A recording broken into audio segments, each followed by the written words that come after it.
Jardun euskara elkartea kantolauta ibilbide luzia daukain ja Bergarako Amodiozko gutunen eta esaldixen lehiaketiak. 33. aldixa dauka aurtengoan eta 58 gutun eta 35 esaldi jaso dituen. Danadan, sarixak banatzeko epaimaixak aukeraketa bat egin behar izan dau eta horren berri emongo dabe gaurkoan hemen Bergarako seminarixoan.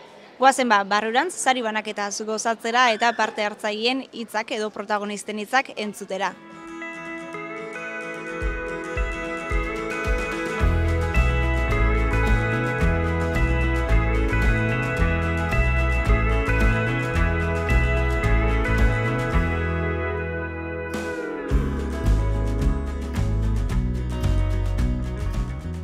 Sari banaketia inja Amodiozko gutun eta esaldixen lehiaketakoa, kasuotan hemen albuan daukaten Maialen Akizu Urretxuarrak irabazi daulen sarixa, ez da gainera lehen aldixa 2021an be eskuratu zinualako, baina ingo honetan zela jaso duzu bigarrengoz sari hau. Pozik, egizan ordu hartan gaina pandemi garaian zen, ordu nolako ekitaldi bintzetezanin, eta bai, gaina beste goera baten genden, eta talako beti poza. Hau sekula, bidaliko ez dudan gutun bat da, zure lanan izenburua, lehiaketara behintzat bidali dozu, zertan oinarritzen da gutun hori edo zer konta nahi izan duzuela? Bai, pixkat da, irudimena ongi etorria beti, baina batzutan bauko fantasia eta fantasiatzeko joera bat, eta pixkat hoiei ere, hitza jarri nahien, edo hoiek ukau gabe ere nola bizigean hoiekin, ez? Eta era beren ere, baita ze pentsatu amatezin, edo ez, ze kasualidadetan bizigean, ez? Zerati garen hemen, ze kausagatik, eta zer daudekin baita bizitza. Gainera hemen kamara atzean aipatzen zinuan igual ez dala ezerezetik sortutako ideia batez, lagun artean eta elkarrezketetan da asko dirtendako kontu bat badala. Bai, eta nik uste batzutan ez, gure pentsamendu monogamo honekin eta ez beste desira batzuk edo beste verbalizazio batzuk batzutan bildurreze hartzitugula, baina hor darela eta hoxe, leku bat emartzela batzutan.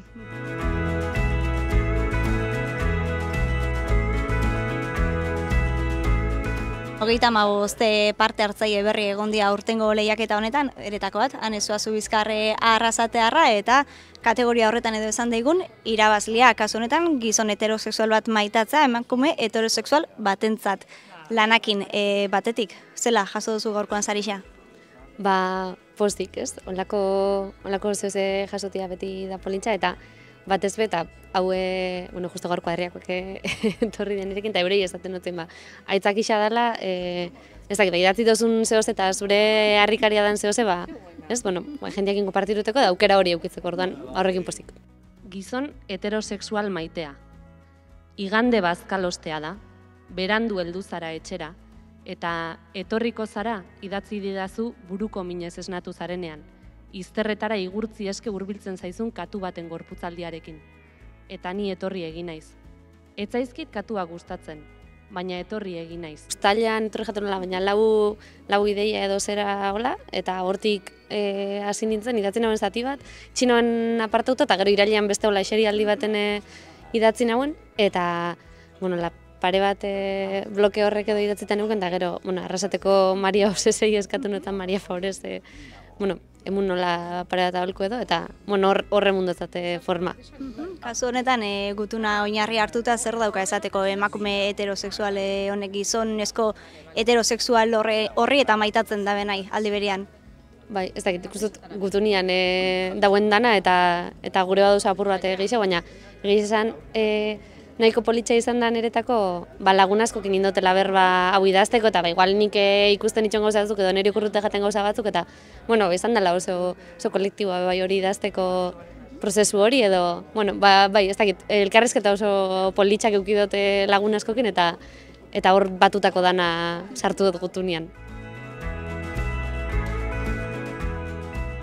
Urdezlaiak desagertu dira kaletatik, eta garbitu dituzte partarratzeko hondakinak, bihotzak bero, tarima mozkorturik kalean, barrena galduta ibili ginen ekuak, Epaimaikideen artean eretako bat, Txuma Murugarren musikaria, kasu honetan literatura arloko kontutan, pertsonalki, nola bizi izan duzu epaimaikide izate hau? Bueno, hasiera batean, egia esan, nik Maitaneri esan nion, ia egokia nintzan honetarako, ez? Bueno, beak segurazki gidatu da, nonbait, nire musikan letrak zera handia daukalako, garrantzi handia daukalako, eta agian, horregatik, ez? Pixka bat urduri, zeren espaitakit oso ongi literatur balio hori nola oreka, nola kalifikatu dezakedan, ez? Gehiago da intuizioz eta zerbait gustatzen zaizu, gero barruko, struktura, zera, ez dakiz zer bakinor, horretan enaiz lehiatuz. Utzi dute pixka bat libre eta ia zein zan gehien heltzen zizaidan idazteko modua, eta holaxen egin dut.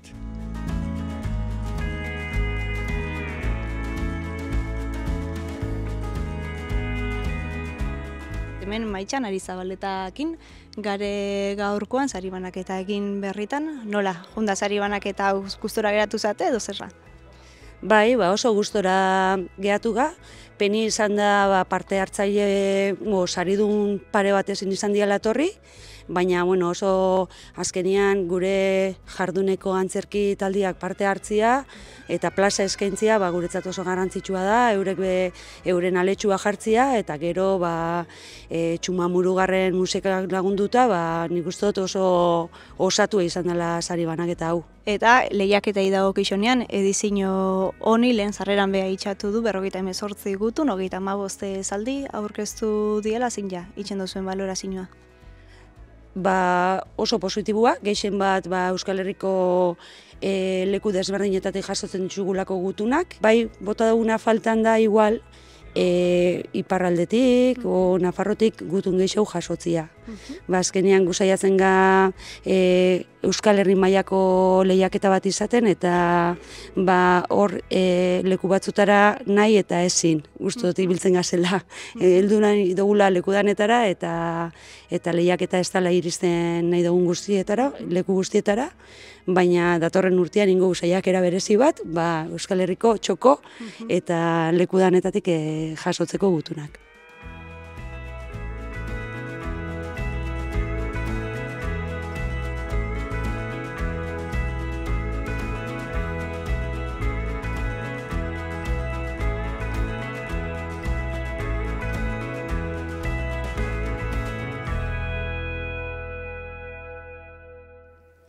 Ezi ezadazu halakorik sekula esan. Sekula, sekula, sekula. Nik halako zerbait esan diezadakezula imaginatu besterik ez dut nahi. Zu gabe egotea, zu izan zintezkenekin egotea delako. Eta beraz, ni izan ninteken guztiekin. Eta ez dut nahi, tarteka, mamu gozo eta eternal batekin izokina afaldu besterik.